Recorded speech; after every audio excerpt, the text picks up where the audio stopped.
Greetings my dear friends, Dragon here once again. It's been quite a while since my last confession. I think about a month or so since I had a chance to upload a video. Quite a lot's been happening. A huge amount of stuff I have sold and cleared out the collection. I think about £1,500 worth in the last 6 or 8 weeks. And quite a few new bits and pieces have been arriving, so I thought we'd run through those today together. There's a whole bunch of different stuff, quite a big mix. Some new, some second hand, some imports, some UK stuff, a little bit of something for everybody hopefully. So without any more further rambling, let's dive into it. Okay, so first up is a second-hand find. This is one I've been after for ages, actually. It's the Kimchi DVD release of Denis Villeneuve's Arrival. This kind of came up second-hand on eBay for a decent price. I will do a separate unboxing for that in due course. Another second-hand pickup, and this is an upgrade. I did have the kind of re-released version. This is Kinji Fukasaku's New Battles Without Honor and Humanity trilogy from Arrow. This is the original release, the one that's been discontinued for a while. It came with a book. And I think dual formats. You got the DVDs, which I wasn't really too fussed about, but wanted the sturdier slip and wanted the book, because the book for these have always been really, really good. Still keeping my eye out for the original Battles Without Honor and Humanity, the big massive stack box. I just have the re-release of that one too just now, but we'll hopefully upgrade at some point. Next up is Diabolic DVD's first release. This is Haunted Samurai. Seen quite a few people online giving it a little bit of criticism for the fact that it was a little bit missold. It's kind of claimed in some of the promotions it was the goriest ninja movie ever made. Certainly not that. It's a pretty good movie all in all, but if you're familiar with the Lone Wolf and Cub movies, you'll find this probably a bit tame in comparison, but a pretty nice release all in all. The quality of the transfer they've put together for it looks really, really good, but don't get it if you're expecting a never-ending huge spectacular gore fest, because it's certainly not that. It's just a pretty kind of good, I think what, late 60s early 70s, like 1970, yeah, a 1970s era kind of Chambara style movie, but pretty solid. Kind of well worth tracking down if you can. I had to import it from Diabolic themselves. You might be able to kind of find a couple of retailers online who have some stocks of it, but yeah, pretty cool. Interested to see what they do next. Sticking with some new releases, this is one of 2 Eureka pickups. Stephen Chow's From Beijing with Love. Pretty great movie all in all. Kind of one of his kind of better outings. This and Forbidden City Cop I kind of think of in the same sort of veins. They're both sort of riffs on 007, and From Beijing with Love a little bit more contemporary. Forbidden City Cop obviously set way back when, but yeah, both really good fun. Forbidden City Cop you can get from 88 Films, with glorious cover art by Kung Fu Bob in the 88 one. This is cover art on this one by Go Kaiju. Yeah, good movie. And sticking with Eureka and sticking with new releases, and this is Beach of the War Gods with Jimmy Yang Yu. Some incredible cover art from the wonderful Tony Stella, whose work I absolutely adore. So this one I couldn't pass on. I haven't actually had a chance to crack into this yet, but looking forward to jumping into it. And sticking with Tony Stella, another glorious cover from him. This is for Vinegar Syndrome's Eternal Combat. Part of 2 recent arrivals from them. I also got Unmasking the Idol, which I've had my eye on for ages. I think cover art on that one by Robert Semlin, but that looks absolutely bonkers. And this one I've never seen either, so yeah, looking forward to diving in. Another second-hand pickup, but got a great price on it. It was still sealed when it arrived, which I was surprised by. This is City of Lost Children by Jeunet and Caro. Pretty spectacular French movie. Visually amazingly rich. Cinematography by Darius Khondji, who would go on to shoot Seven for David Fincher. And there's a great little turn by Ron Perlman here, even though it is a French film. But yeah, all round fantastic, absolutely great film if you haven't seen it. This and Delicatessen, the 2 Jeunet and Caro movies that I think I most adore. Another second-hand find. This came actually from Yuki Palo, direct in Korea, and this is a DVD release. I don't often buy DVD pickups, but this is such a glorious edition of Park Chan-wook's Handmaiden. A really, really nice digi and kind of 3-disc with really stunning wraparound art on the back, and a really, really, really nice set. You also kind of got a big illustrated book, and mostly just photo books in that one. But very, very cool. Kind of picked this up really because I was lucky enough to get, finally, after a long time searching, the CJ Entertainment digibook of The Handmaiden. This is a gift from my incredible friend Kevin, who'd been across in Korea and was able to track this down for me when he was there. I did actually do an unboxing for this over on my Patreon, but in case you're not a member of that, I shall quickly show you this here, if I can get it out of this incredibly tight plastic case.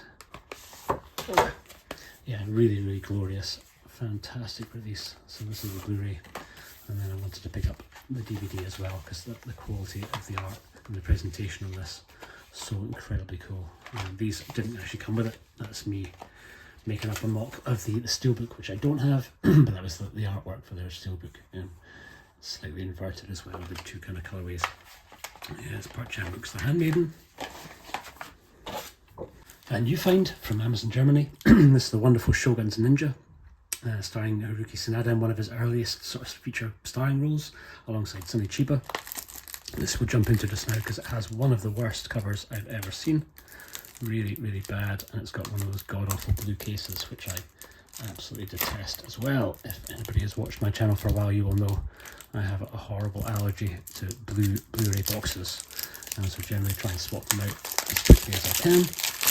And for this, I've actually made up my own little box for it, and I'm basically trying to manifest reality and see if Arrow will pick this up. Arrow have not picked this up, I just made this myself, and that means we will get a chance to move this over from its god-awful blue box into something a little bit nicer. Can get that thrown in the trash, and we can put that cover in here to keep track of what's actually on the disc. But dual language, so we're getting the English dub as well as the original Japanese, and English subs. I think there's also a German dub on there too. But yeah, I really, really hope that either Arrow or Eureka pick this up at some point. I think Arrow would be my choice. It'll sit alongside some of their Sonny Chiba releases really, really well. But absolutely fantastic movie. Really very, very, very good fun, and kind of way up above some of the Sonny Chiba movies that we've seen coming out over the last couple of years from Shout and from Eureka. Cool.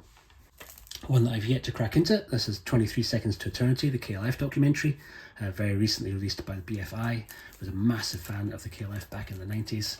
They're really quite an incredible, very odd group of dudes, Jimmy Colty and Bill Drummond, who were able to kind of achieve some pretty dizzying heights and kind of make $1 million and then burn $1 million. So I think this documentary really dives into that, talking through basically how they managed to ascend to having a huge amount of number ones, and then basically what happened after the fact. So yeah, excited to jump into that. I think this is still available. It wasn't limited edition. I was able to get it through Amazon. Second hand pickup, surprisingly in CEX, because it's actually a German steelbook, I think. So I got it really, really cheap from CEX. It was about a £5, and this goes for quite a lot of money. But this is Monsters. This was the debut film by Gareth Edwards, who just recently did The Creator, which I thoroughly enjoyed, and so kind of wanted to go back to his earlier work. Was looking around for a nice version, saw there was a steelbook in CEX. I was pretty surprised when I turned up and this was the one that they had. But yeah, very cool. Kind of sticking with adjacent to Gareth Edwards, I already had his version of Godzilla, the first one with Bryan Cranston. I do actually have a bit of a soft spot for King of the Monsters. Not a huge fan of the other ones in the series. I thought Kong versus Godzilla was pretty atrocious. I'm not that much of a fan of Skull Island, but this one I really enjoyed, mostly because it has an amazing soundtrack by Bear McCready, which really channels the old original kind of Godzilla scores. But yeah, pretty good fun, and always up for seeing some King Ghidorah. Good stuff. Another one in from Korea, and this is one I've waited ages for actually. Just recently sold my German Blu-ray of it when I was able to pick this up. But this is the Roundup, or aka The Outlaws 2. They've kind of stuck with the Roundup title since this point, so I think there is a third part which they're calling the Roundup 2 No Way Out, but it's technically The Outlaws 3. All gets a bit confusing, but they're basically Ma Dong-seok movies and really, really good fun. He is essentially One Punch Man in this, playing a cop who mostly just kind of rattles his way through people with one very heavy hit. But yeah, just solid kind of Korean sort of action thrillers. I think the first one's probably still the best one, but the second one also very, very good. And then the third's maybe the weakest of the bunch. I was able to pick up the third one quite recently, and this is actually a bootleg release because there's been no official release of it so far. Hopefully we're going to get a proper release out of Korea at some point, and I can kind of complete the trilogy. But yeah, very, very good fun movies. Next one up is a cover that I made up myself, and I got sick of waiting for Criterion to release the Heroic Trio, so I actually kind of picked up this Chinese bootleg, which I think really just adds English subs to the French release. And that's what the cover looks like if you're looking for it on eBay. So they're just recordable Blu-rays, which is not ideal, but the quality transfer is really good, and the English subs are pretty good. The cover is absolute garbage, so I made my own, just basically pulling a couple of bits and pieces and added it into my Criterion shelf until Criterion get around to doing it themselves. So yeah, it's the wonderful Heroic Trio. Another second-hand pickup, and this was just an upgrade. I previously had it on DVD, but I wanted to upgrade to Blu-ray, and this is General, the Wolf Brigade from All the Anime. Really nice little 2-disc release for the Blu-ray and the DVD, and then a great little wee kind of book that's just a part of an interview and storyboards, and then some stills from the anime. This was made into live action by one of my favourite Korean directors, as Alang the Wolf Brigade, kind of a year or two ago, which I do also have on Blu-ray. But yeah, very, very good fun. One in from the glories at Era 4444. This is Fatal Termination, one of the most crazy Hong Kong movies ever made, with Moon Lee, and some really amazing hold kids out of the window of car type stunts. Pretty great movie, really great release, some great extras on there too, fantastic commentary. And yeah, just one absolutely essential kind of, if you're on the fence about picking up any of Era 4444's releases, start with this one and you'll thoroughly enjoy it. I think some of their more horror stuff, not really my bag, baby, but this one definitely is. Another second-hand pickup, and one I've been after for quite some time, and this is Manta Lab's release of Constantine with Keanu Reeves. Not that faithful to the comic book, but one that I really, really enjoyed, and I've been after kind of a nice release of it for a little while. This is a nice debossed Manta Lab Bluray steelbook. Recently had the honour of interviewing FJ DeSanto. I'll leave a link down to that below, and FJ worked on this movie and I think is actually an extra. You can see him in one of the deleted scenes, I believe. But yeah, shout out to FJ and shout out to whoever sold me this wonderful Manta Lab release at a price that didn't give me a heart attack, because these go for a stupid amount of money, but I was able to get it pretty reasonably because it's not in the greatest condition really overall. But yeah, great release, great film. And then another new pickup, one that I haven't bothered opening yet because this is super lackluster, but this is the Warner Brothers release of Rumble in the Bronx. Very disappointing that it's not the Hong Kong release, or not the Hong Kong cut rather. Very lazy all in all. I think they've given us lobby cards for the Hong Kong release, but no actual Hong Kong cut on the disc. Just a pretty shoddy effort all around really. Warner Brothers, do better, because the boutique labels are absolutely putting you to shame. And what the fuck is going on with that cover? Very, very bad indeed. So I kind of maybe have to try and make something else for the inside, because I think it's exactly the same. Always pisses me off when they do that. Like, if you're going to put a full slip on something, at least make it a different image. Otherwise, what's the point really? But yeah, that is I think the first Jackie Chan movie I ever actually saw at the cinema. Certainly not the first movie that I had seen, but the first one that I got the chance to see on the big screen. So it was a little bit of a special place in my heart, even though it's not one of his best movies all in all, but one of his better attempts to kind of break into the American market. And pick up from the All the Anime sale. This is Inu O, which I've yet to still crack into. I was lucky enough to kind of get a wee shop exclusive of some art cards. I'll do a proper unboxing for that in due course, but one that I was had been meaning to get for a long time, but was turned on to it again by my buddy Huss over at Touch of Film. He was raving about it, so I decided to pull the trigger on that. One that I did an unboxing for already, and this is the Nova Media release of John Wick 4 and the One Click, which I ended up actually kind of really making a few little changes to, so I didn't keep all of the interiors for it. I ended up changing around to a few other bits and pieces, so I kept one of the steelbooks that kind of came with the Nova set, but then also swapped out a 4K steelbook from the States, so I kind of kept that because the Nova set isn't actually 4K. And then I also have a slip surround from, I think, the Amazon exclusive. It was a nice lenticular slip, but this is just housing some of the bits and pieces from one of the other releases, I think from the Walmart edition. So this basically kind of made my own little one click where it wasn't all exactly the same steelbook, because not too much point in that really. So yeah, it's ultimately become my John Wick 4 set, and they can all still live inside there. We've got round Shouts Shaw Classics Volume 2, but I've had this for so long now that they already released Volume 3, so they seem to be throwing these out so fast, and I still haven't even had a chance to dive into Volume 1, so I've all 3 sets they've released so far. I'm sure I'll get 4, and there's a very good chance I won't have had a chance to crack into Volume 1 by the time that 4 comes round. But yeah, it's Shout moving at a breakneck pace, releasing Shaw Brothers movies, which is cool, but partly why I'm having to sell a huge amount of stuff, because these sets are not cheap and they're coming around so fast. I think the next one comes out next month, but it has some really fantastic titles on it, and some of the earlier ones, some pretty interesting titles, so I've sold quite a few of the ones that I had individuals for. But yeah, that's the Shout stuff.